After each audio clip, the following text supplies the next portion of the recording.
আসসালামু আলাইকুম। প্রিয় দর্শক, অন্য মঞ্চের আলাপচারিতায় আপনাদের সকলকে আমন্ত্রণ জানাচ্ছি। মৃত্যু ছাড়া উপদেষ্টাদের কোনো সেফ এক্সিট নাই, এই প্রসঙ্গটা নিয়ে আপনাদের সামনে এই মুহূর্তে কথা বলবো। জাতীয় নাগরিক পার্টি এনসিপির উত্তরাঞ্চলের মুখ্য সংগঠক সার্জিস আলম বলেছেন, কিছু উপদেষ্টাদের মধ্যে দেখা যাচ্ছে তারা কোনোভাবে দায়সারা দায়িত্ব পালন করেন, নির্বাচনের মধ্য দিয়ে এক্সিট নিতে পারলেই হলো, দেশে থাকুক আর দেশের বাইরেই থাকুক। এই দায় সারা দায়িত্ব নেওয়ার জন্য অভ্যুত্থান পরবর্তী একটি সরকার কাজ করতে পারে না। তারা এত শহীদ রক্তের ওপর দাঁড়িয়ে ওখানে সরকারে আছে, তারা যদি এমনটা করে থাকে তাহলে দেশের মানুষের সামনে মুখ দেখাতে পারবে না। যারা এই ধরনের চিন্তা করেন তাদের জন্য মৃত্যু ছাড়া কোনো সেভ এক্সিট নেই। পৃথিবীর যে প্রান্তে যাক, বাংলাদেশের মানুষ তাদের ধরবে। মঙ্গলবার দুপুরে নওগাঁ সদর উপজেলা পরিষদ হল রুমে এনসিপির জেলা ও উপজেলা সমন্বয় সভা শেষে সাংবাদিকদের তিনি কথা বলেন। ভালো কথা, দুদিন আগে এনসিপির আহ্বায়ক নাহিদ ইসলাম এমন একটি কথা বলেছেন যে উপদেষ্টারা সেফ এক্সিট চাইছেন। কতিপয় উপদেষ্টা বলতে আপনারাও চেনেন তাদেরকে, কিছু ধুরন্ধর উপদেষ্টা আছে যারা ইউনূস সরকারকে ক্ষমতায় দীর্ঘায়িত করতে চায় কোন রকম নির্বাচন ছাড়াই, এবং তারাই আখের গোছাচ্ছে এবং আজকের গুছিয়ে ইতিমধ্যে তারা সেফ এক্সিট খুঁজছে। নাহিদ ইসলামের কথাও এটি বেরিয়ে এসে দুদিন আগে। এখন প্রশ্ন হচ্ছে যে অভ্যুত্থান, জুলাই আগস্ট 24-এর একটা অভ্যুত্থানের মাধ্যমে সরকার গঠিত হয়েছে। আমার একটা পরামর্শ আছে, যারা বিশেষ করে জুলাই আগস্টের প্রধান সিপাহ সালার ছিলেন, প্রধান যারা ছিলেন নাহিদ ইসলাম, সার্জিস আলম, হাসনাত আব্দুল্লাহ, আসিফ মোহাম্মদ সজীব ভুইয়া, আপনারাও অনেকেই ইতিমধ্যে আখের গুছিয়েছেন, আখের গোছানো হয়েছে, আপনারাও অনেকে সেফ এক্সিট খুঁজছেন, চলে যাবার চিন্তা করছেন। কিন্তু আজকে যদি আপনারা বুঝতে পারেন যে আপনাদের ঘাড়ে কাঁঠাল ভেঙে খেয়েছে যেসব উপদেষ্টা, যদি আপনারা যেমন গতদিন নাহিদ ইসলাম এটিও বলেছেন যে তাদের নামে উল্লেখ করবেন খুব শীঘ্রই, আপনারা যদি বুঝতে পারেন যে আপনাদের সাথে প্রতারণা করা হয়েছে, আপনাদের উপর কাঁঠাল ভেঙে খেয়েছে, নাহিদ ইসলাম প্রতারণার কথাও বলেছে, তাহলে আর দেরি কেন? দেশের তো অনেক ক্ষতি করে ফেলেছেন আপনারা জুলাই আগস্টে আপনাদের পেছনে যেই থাকুক না কেন, মার্কিন ডিপ স্টেট থাকুক, বিএনপি থাকুক, জামাত থাকুক, কোন জঙ্গি সংগঠন থাকুক, যেই থাকুক না কেন, কেউ তো সরকারকে ফেলতে পারেনি। বিএনপি 16 বছরে আন্দোলন করে আওয়ামী লীগ সরকারকে ফেলতে পারেনি। জামাত সরাসরি ফ্রন্ট লাইনে এসে জামাতের ব্যানারে সরকারকে ফেলানো সম্ভব হয়নি, কোন বিশেষ জঙ্গি সংগঠনের ফেলানো সম্ভব হয়নি। সরকারটা পড়ে গেছে কার ব্যানারে? বৈষম্য বিরোধী ছাত্র আন্দোলন, আপনাদের ব্যানারে। আপনারা যদি কোনো চিন্তা থেকে মনে করেছিলেন যে সরকারের পতন ঘটাবেন, তাহলে এখন যদি ভুল বুঝতে পারেন, ভুল শুধরানোরও সময় আছে এখন। তাহলে এই যে যারা অপরাধী, যাদেরকে আপনারা অপরাধী মনে করছেন, প্রতারক মনে করছেন, অপকর্ম করে সেফ এক্সিট চাইছে, আপনারা একটা জাতীয় বীরের কাজ করতে পারেন। এখন আপনারা যা করার করেছেন, আখের গোছানোর যা গোছার গুছিয়ে ফেলেছেন, ঠিক আছে। এখন আপনারা এদেরকে ধরতে পারেন, এদেরকে ধরিয়ে দিতে পারেন। এই ধরিয়ে দিতে হলে আগের যে সরকারটি ছিল, যেটিই ছিল না কেন, ভালো ছিল, মন্দ ছিল, তার মধ্যে মন্দ ছিল, এটিও অস্বীকার করব না, আপনারা সেই সরকারটার সাথে আতাত করে ফেলুন, সেই দলটির সাথে আতাত করে ফেলুন, নইলে আপনাদের কিন্তু রক্ষা হবে না। কারণ আপনাদের কথায় বার্তায় ইতিমধ্যেই আপনারা বলে ফেলেছেন, আপনাদের বিশেষ করে নাহিদ ইসলামও বলে ফেলেছে যে উপদেষ্টারা বিভিন্ন রাজনৈতিক দলের সাথে ইতিমধ্যে লিয়াজও করে ফেলেছে, বিএনপির সঙ্গে, জামাতের সাথে, সেফ এক্সিটের জন্য অপকর্ম করে। তাহলে তো এদেরকে, এই যে আপনাদের আজকে যে ক্ষোভ বের হচ্ছে, দুঃখ বের হচ্ছে, কষ্ট বের হচ্ছে, এবং আপনাদের রাজনৈতিক দল এনসিপির করুণ অবস্থা, করোনা অবস্থা আমরা বিভিন্ন কর্মসূচিতে দেখছি, সর্বশেষ নির্বাচনী কর্মসূচিতেও আমরা দেখেছি আপনাদের ছাত্র সংগঠন ছাত্র সংসদ নির্বাচনে ভয়াবহ ভরাডুবির মধ্যে গেছে। তাহলে আপনাদের আগামীতে আরো বেশি ভরাডুবি হবে। কাজেই আপনাদের এখনো ইউটার্ন করার সময় আছে, সুযোগ আছে। আপনারা সবকিছু ভুলে গিয়ে যা হওয়ার হয়ে গেছে, এখন সেই সরকারটি, যে সরকারটি নির্বাচিত সরকার ছিল, আপনাদের ব্যানারে উৎখাত হয়েছে, সেটি কিন্তু আসবে। এটি বলে রাখি, সেটি আজ হোক, 1 মাস পরে হোক, 2 মাস পরে হোক, সেই দলটি রাজনীতিতে ফিরবেই, আটকে রাখতে পারবেন না। কাজেই এখনো সময় আছে। আপনাদের যেহেতু এখন আপনাদের দিয়ে কাজ করে নিয়ে উপদেষ্টারাও আপনাদেরকে এখন আমলে নিচ্ছে না, রাজনৈতিক দলগুলো আপনাদের আমল নিচ্ছে না, তাহলে কি করবেন? তাহলে তো আপনাদের ভরাডুবি, আপনাদের আস্তে আস্তে শূন্য অবস্থা তৈরি হয়ে যাবে। তা আপনারাও বাঁচবেন, দেশটাও বাঁচবে। এই আপনারা বাঁচা, দেশটাও বাঁচা থেকে এই যে এদেরকে ধরতে হলে কে ধরবে? এদেরকে তো বিএনপি ধরবে না, এদেরকে তো জামাত ধরবে না, এই প্রতারকদের, এই বিশ্বাসঘাতকদের, যারা আপনাদের ঘাড়ে পা দিয়ে কাঁঠাল ভেঙে খেলো, এদেরকে ধরতে হলে তো আওয়ামী লীগ লাগবে। আওয়ামী লীগকে ফিরিয়ে আনুন, তাহলে আপনারাও মার্জনা পাবেন। আপনারা আওয়ামী লীগের কাছে মার্জনা চান। কথায় উঠেছে যে কিছু উপদেষ্টা, এটি গুজব, আমি গুজবই ধরে নিচ্ছি, যে শেখ হাসিনার সাথেও যোগাযোগ করছেন, যোগাযোগ করে শেখ হাসিনার কাছে সেফ এক্সিট চাইছেন, এমনকি ক্ষমা চাইছেন। এই সব গুজব হোক, বাস্তব হোক, আপনারা সেফ সাইডে থাকার জন্য হলে আপনারা আওয়ামী লীগের সাথে যোগাযোগ করুন। যোগাযোগ করে গত 1 বছরে, আপনারা তো মানুষ নাকি, আপনারা যদি মানুষ হয়ে থাকেন, আপনারা আপনাদের বিবেক দিয়ে একটু চিন্তা করে দেখুন যে গত 1 বছরে কি হচ্ছে দেশে। এমন কোন সেক্টর নাই যে সেক্টরটার ধস নামেনি, বলে শেষ করা যাবে না। 1 বছর আগে একটা সরকার ছিল, নির্বাচিত সরকার, আওয়ামী লীগ সরকার। সেই সরকারটা যখন ছিল, বাংলাদেশের অবস্থাটা কি এমনটা ছিল? আপনারা আপনাদের বিবেক দিয়ে, রাতে বিছানায় শুয়ে একটু বিবেক দিয়ে চিন্তা করে দেখুন তো। কাজেই যেহেতু ওটা ভালো ছিল, আমাদের কপালে ভালো নেই। 54 বছর দেশ স্বাধীন হয়েছে, আমাদের কপালে ভালো নেই। মনদের ভালো যেটা ছিল, সেটার সাথে যোগাযোগ করুন। যোগাযোগ করে ভয়ঙ্কর খারাপ যে গ্রুপটা, এই উপদেষ্টা পরিষদ, রাজনৈতিক দল, তাদেরকে ধরতে হলে এবং দেশকে বাঁচাতে হলে আওয়ামী লীগের সাথে যোগাযোগ করে ক্ষমা চেয়ে, মাপ চেয়ে এদেরকে অন্ততপক্ষে ধরিয়ে দেন। এবং আওয়ামী লীগের পৃষ্ঠপোষকতায় আপনারা আগামী 5-10 বছরে, আপনাদের যেহেতু রাজনীতি করার ইচ্ছা, কারো পানপট্টিতে পড়ে, কারো পাল্লায় পড়ে যেহেতু রাজনীতিতে এসেছেন, উপদেষ্টা পরিষদের আপনাদের মুরব্বীরাই আপনাদেরকে পানপট্টি মেরে রাজনীতিতে এনেছে। আপনাদের এখন রাজনীতিতে আসা উচিত ছিল না, কিন্তু যেভাবে হোক এনেছে। তো কাজেই আপনাদের রাজনৈতিক ভবিষ্যৎ আছে। সেই ভবিষ্যতের জায়গাটা যদি আপনারা সুরক্ষিত করতে চান, এরা যেমন লিয়াজো করছে বিভিন্ন রাজনৈতিক দলের সঙ্গে, আপনাদেরও লিয়াজো করতে হবে, নইলে আপনারাও কিন্তু বাঁচতে পারবেন না। উপদেষ্টারা যেমন সেফ এক্সিট খুঁজছে, আপনারাও খুঁজুন, পালানোর গর্ত খুঁজুন।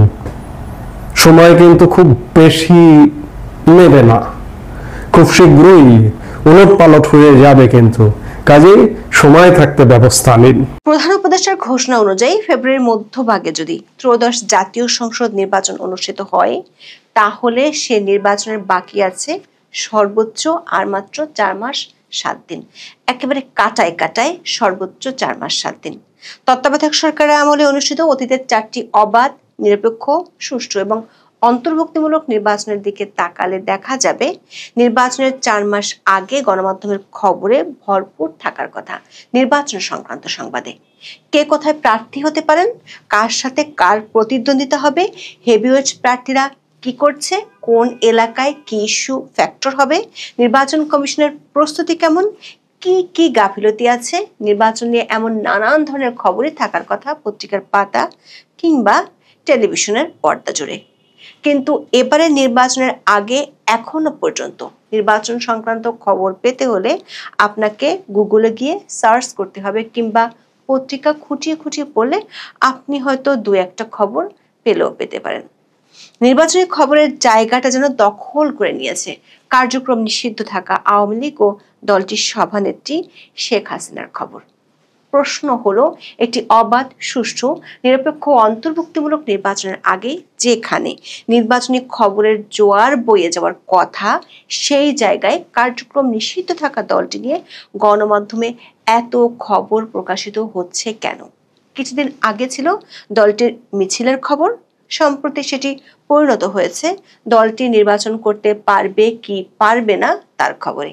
সাথে আছে দলটির সাথে সংশ্লিষ্ট এমন কে কোথায় বৈঠক করছে এসব খবর।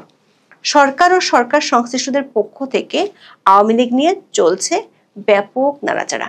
একদিকে যেমন সব দলের অংশগ্রহণে নির্বাচনের রব উঠছে, অন্যদিকে দলটিকে লক্ষ্য করে সরকারের পক্ষ থেকে নানা ধরনের আইনি পদক্ষেপ নেওয়া হচ্ছে।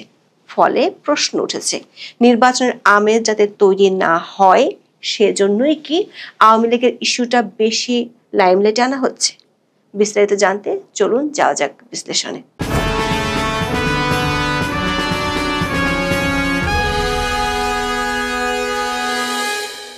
কোন দলের খবর কতটা ট্রেন্ডিং তা জানার জন্য আমরা গুগল ট্রেন্ডস এর সাহায্য নিয়েছি। আমরা দুটো ক্যাটাগরিতে তথ্য জানার চেষ্টা করেছি। একটি হলো রাজনৈতিক দল, আরেকটি হলো রাজনৈতিক দলের শীর্ষ নেতা, মানে কোন দল এবং ওই দলগুলোর শীর্ষ নেতাদের খবর কতটা অনলাইনে প্রকাশিত হচ্ছে। এ তথ্য থেকে আমরা বোঝার চেষ্টা করেছি কোন দল এবং কোন নেতার খবর কতটা প্রকাশিত হচ্ছে। গত 24 ঘন্টা থেকে 30 দিন পর্যন্ত গুগল ট্রেন্ডস থেকে যে ডেটা পাওয়া যাচ্ছে তাতে দেখা যাচ্ছে আওয়ামী লীগ, বিএনপি, জামাত, এনসিপি ও জাতীয় পার্টি, এই 5টি দলের মধ্যে সরকারের নির্বাহী আদেশে কার্যক্রম নিষিদ্ধ থাকা আওয়ামী লীগের খবরই সবচেয়ে বেশি প্রকাশিত হয়েছে। গত 7 দিনের এবং গত 30 দিনের দুটো ক্যাটাগরিতে আওয়ামী লীগের খবর বেশি প্রকাশিত হতে দেখা গেছে। আবার দলের শীর্ষ নেতাদের মধ্যে শেখ হাসিনার খবরই সবচেয়ে বেশি প্রকাশিত হয়েছে। এমনকি এই ক্যাটাগরিতে আমরা প্রধান উপদেষ্টা অধ্যাপক ইউনূসের নামও যুক্ত করে দেখার চেষ্টা করেছি। তারপরও দেখা যাচ্ছে অধ্যাপক ইউনূসের চেয়েও শেখ হাসিনার সংক্রান্ত তথ্য অনলাইনে বেশি প্রকাশিত হয়েছে। দর্শক, শুরুতেই বলছি, প্রধান উপদেষ্টার ঘোষণা অনুযায়ী ত্রয়োদশ জাতীয় সংসদ নির্বাচনের আর মাত্র সর্বোচ্চ 4 মাস 7 দিন বাকি আছে। এমন পরিস্থিতিতে আমাদের একটি হাইপোথিসিস ছিল, স্বাভাবিকভাবেই নির্বাচন সংক্রান্ত খবরই বেশি আসার কথা, কিংবা নির্বাচনে যারা প্রতিদ্বন্দ্বিতা করতে যাচ্ছে এমন দল ও প্রার্থীদেরই তথ্য অনলাইনে বেশি প্রকাশিত হওয়ার কথা। গুগল ট্রেন্ডসের তথ্য আমাদের সেই ধারণাকে ভুল প্রমাণ করেছে। প্রশ্ন হলো, আওয়ামী লীগ এবং শেখ হাসিনা এত বেশি ট্রেন্ডিং কেন?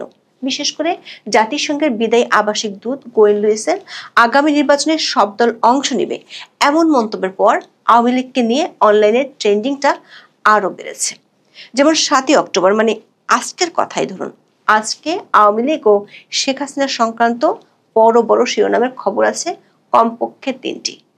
দৈনিক কালবেলার একটা বোমা ফাটানো খবর ছিল সাবির হোসেন চৌধুরীর বাসায় 3 রাষ্ট্রদূতের বৈঠক। দর্শক, সাবির হোসেন চৌধুরী আওয়ামী লীগ সরকারের সাবেক পরিবেশ, বন ও জলবায়ু পরিবর্তন বিষয়ক মন্ত্রী ছিলেন। তিনি অন্তর্বর্তী সরকারের আমলে গ্রেপ্তারও হয়েছিলেন, কিন্তু 2 দিনের মধ্যে তিনি 6টা মামলায় জামিন পান। কালবেলা বলছে, সাবির হোসেন চৌধুরীর সঙ্গে নর্ডিক 3টি দেশের রাষ্ট্রদূত বৈঠক করেছেন। এই রাষ্ট্রদূতরা হলেন ঢাকায় নরওয়ের রাষ্ট্রদূত হ্যাকন আরাল্ড গুল ব্রানসেন, সুইডেনের রাষ্ট্রদূত নিকোলাস লিনাস রাগনার উইক্স এবং ডেনমার্কের রাষ্ট্রদূত ক্রিশ্চিয়ান বিক্স মোলার। ঢাকার গুলশান 2-এ সাবির হোসেন চৌধুরীর নিজ বাসভবনে 6 অক্টোবর দুপুর 2:55 শুরু হয় বিকাল 5টা পর্যন্ত প্রায় 2 ঘন্টা ধরে অত্যন্ত গোপনীয়তায় চলে এই বৈঠক। বৈঠকে কি নিয়ে আলোচনা হয়েছে সে সম্পর্কে কালবেলার খবর যদি সত্যি হয় তাহলে সেটি একেবারে বোমা ফাটানোর খবর।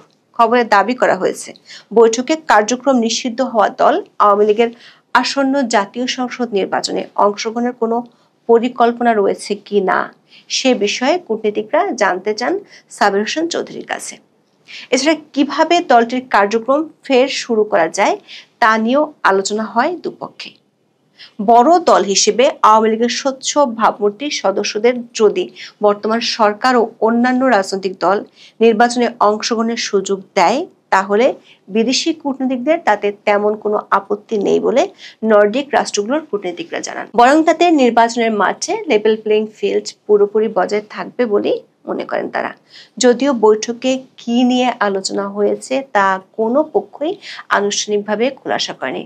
খবরের আরেকটি গুরুত্বপূর্ণ তথ্য হলো, রাষ্ট্রদূতরা একেবারে কড়া গোপনীয়তা রক্ষা করে বৈঠকটি করেছেন। যেমন এই 3 রাষ্ট্রদূত ফ্ল্যাগ ছাড়া, অর্থাৎ কোনো কূটনৈতিক চিহ্ন ছাড়াই একই গাড়িতে চড়ে সাবের হোসেনের বাসভবনে যান বলে খবরটিতে দাবি করা হয়েছে।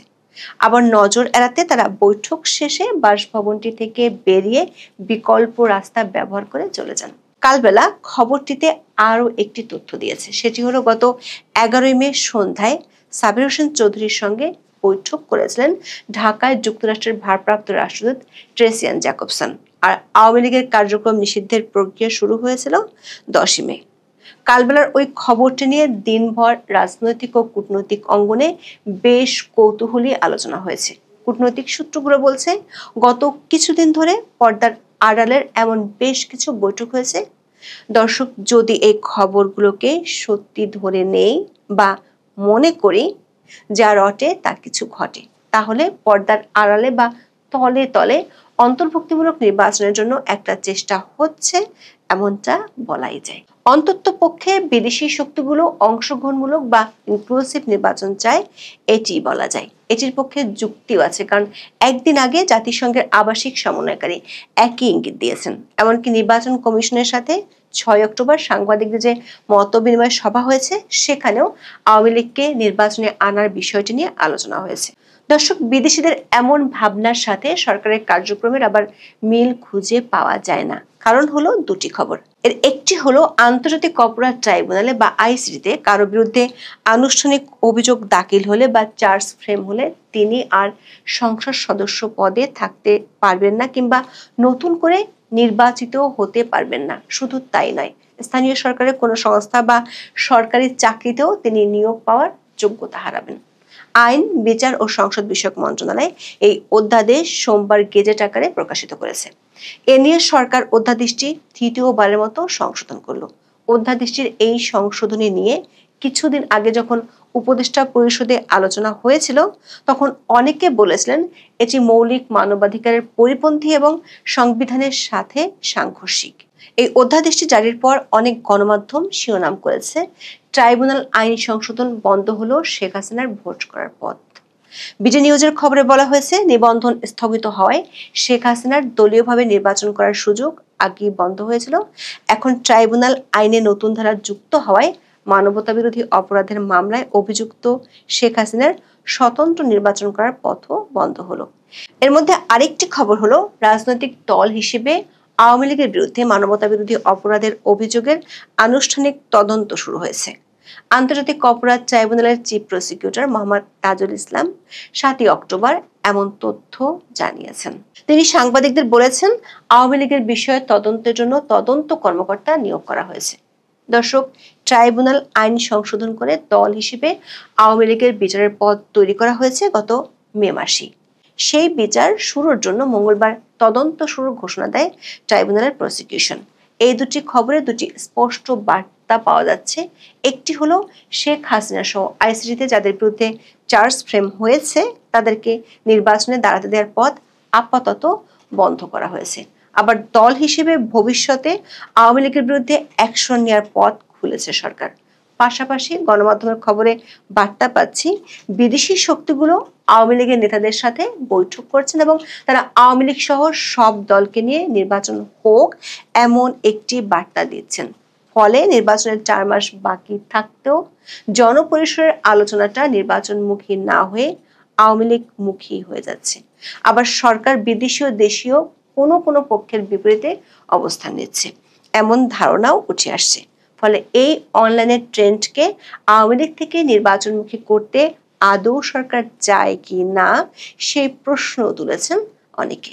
এখন এই পর্যন্ত। সবাই ভালো থাকুন, সুস্থ থাকুন, নিরাপদে থাকুন। দেখা হবে আগামী পর্বে।